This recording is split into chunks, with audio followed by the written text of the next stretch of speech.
America visa నిబంధనలు మరింత కఠినతరమైపోయాయి. దీనివల్ల ముఖ్యంగా గర్భిణీలు, యువతులు వీసా పొందడంలో చాలా సమస్యలు ఎదుర్కోవచ్చని నిపుణులు హెచ్చరిస్తున్నారు. దీనికి ప్రధాన కారణం అమెరికా ప్రభుత్వం బర్త్ టూరిజం అనే పద్ధతిని అరికట్టాలని నిర్ణయించుకోవడమే. అంటే అమెరికాలో డెలివరీ అయిన ఏ బిడ్డకైనా అమెరికన్ పౌరసత్వం వస్తుంది అమెరికా రూల్స్ ప్రకారం. అందుకే తెలివిగా చాలామంది ఏం చేస్తున్నారంటే వారి బిడ్డకి అమెరికా సిటిజన్షిప్ రావాలని చెప్పి డెలివరీ సమయానికల్లా అమెరికాకు టికెట్ బుక్ చేసుకొని వెళ్ళిపోయి అక్కడ బిడ్డను కనేస్తున్నారు. దీన్ని బర్త్ టూరిజం అని పేరు పెట్టుకున్నారు. అయితే ఇప్పుడు ఈ పద్ధతికి చెక్ పెట్టబోతోంది ట్రంప్ సర్కార్. సో దీన్ని పరిగణలోకి తీసుకొని వీసా ఇంటర్వ్యూలు నిర్వహించే అవకాశం ఉంటుంది ఇప్పటి నుంచి. ఎందుకంటే వీసా ఇంటర్వ్యూలో ఒక అధికారికి గనక మీరు అమెరికాకు కేవలం బిడ్డను కనడానికే వెళ్తున్నారు అని డౌట్ వస్తే మీ వీసాను తిరస్కరించే అవకాశం ఉంటుంది. సో ఈ నిర్ణయం అధికారి వ్యక్తిగత అంచనాపైన పూర్తిగా ఆధారపడి ఉంటుంది. ఇక్కడే గర్భిణీ మహిళలకు ఇబ్బందులు కూడా ఎదురవుతున్నాయి. మీరు వేరే ముఖ్యమైన పని మీద వెళ్తున్నా సరే మీ ప్రెగ్నెన్సీ అనేది మీకు ఒక రెడ్ ఫ్లాగ్ ప్రమాద సూచికలా కనిపిస్తుంది.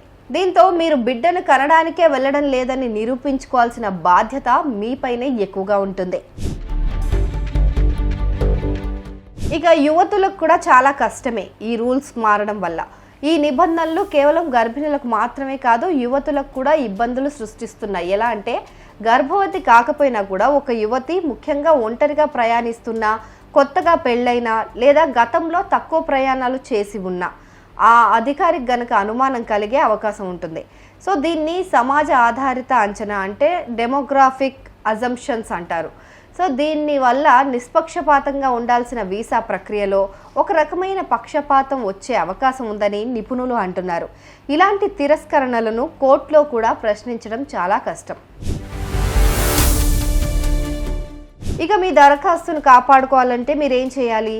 మీ సమస్యల నుంచి బయటపడాలంటే దరఖాస్తుదారులు చాలా జాగ్రత్తగా ఉండాలి.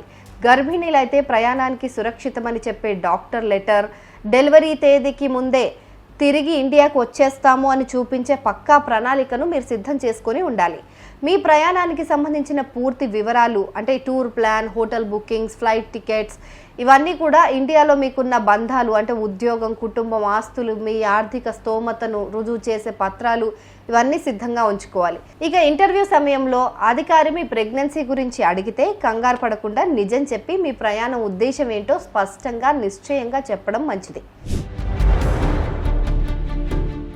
ఇక అధికారులు ముఖ్యంగా కొన్ని అంశాలను గమనిస్తారు. అవేంటంటే సరైన పత్రాలు లేకుండా గర్భవతిగా ఇంటర్వ్యూకి రావడం, ఇక మెటర్నిటీ కేర్ కోసం ఆర్థిక ప్రణాళిక లేకపోవడం, ఇక అదే కాకుండా ప్రయాణం గురించి సరిగ్గా సమాధానం ఇస్తున్నారా లేదా ఇవన్నీ కూడా చూస్తారు. ఇంకా డెలివరీ తేదీకి చాలా దగ్గరగా ప్రయాణం పెట్టుకుంటున్నారా అని వాళ్ళకి డౌట్ వస్తుందన్నమాట. సో అవన్నీ కూడా చెక్ చేసుకోవాలి. ఇంతకు ముందు కూడా గర్భవతిగా అమెరికాకు వెళ్ళి రావడం ఇలాంటివి ఏమన్నా చేశారా అనేది కూడా వాళ్ళు చెక్ చేస్తారు.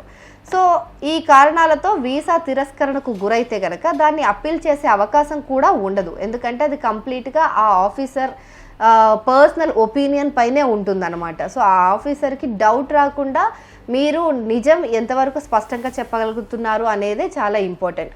మళ్ళీ కొత్తగా దరఖాస్తు చేసుకోవడానికి కూడా మార్గం ఉండకపోవచ్చు ఒకవేళ మీరు అలా కనుక రిజెక్ట్ అయితే. అందుకే ముందుగానే అన్ని జాగ్రత్తలు తీసుకోవడం అవసరం.